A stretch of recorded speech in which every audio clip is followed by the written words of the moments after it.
Okay, sa mga pagkakataong ito dito sa Barangay Cabuluan West, nandito po ang punong barangay at magbibigay ng detalye nitong kinunan po natin ng pictorials at video na ongoing na asphalting project. Kap, good morning, and para sa ating mga itong ongoing na proyekto natin dito, kaninong project po ito? Yan po yung priority project ni Governor Alvaro Bong Antonio at saka ni Mayor at Vice Mayor Onidi, sir. Okay, and kailan nag-umpisa po ito?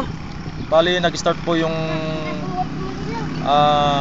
backfilling po nitong Filling. project. Itong 27 po.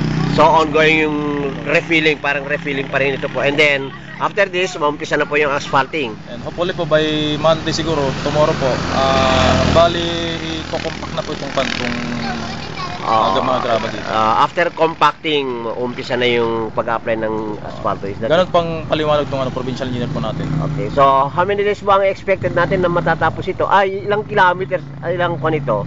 Itong initial po, bali 480 meters po itong initial na kasi dalawang phase po ito. First phase po ito ngayon. This is the first phase. Second phase, mga nasa 100 plus pa po. Okay. Meters. Itong first phase po, Kap, ay magmumula dun sa isang kanto, papasok sa dadaan sa may harapan ng Ballesteros District Hospital, Kapi? Bali, po, nag-iba na po yung nag-iba ba? Kasi ang proposal po ng mga engineers natin sa provincial, bali umpisan po dito. Itong iskinita ito.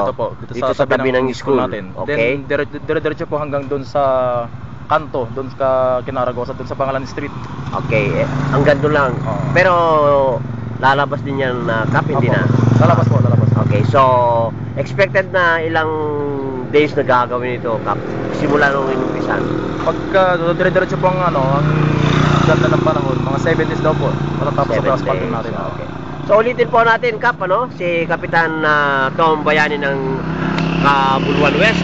Yung itong project ay handog sa atin ni Governor Alvaro Bong Antonio po, sir, sa pamamagitan ni Mayor Violeta Balanonit at saka ni Vice Mayor Vincent Onito. Okay, and of course tayo rin ang namamahala rito sa Barangay Council ng Cabuluan West.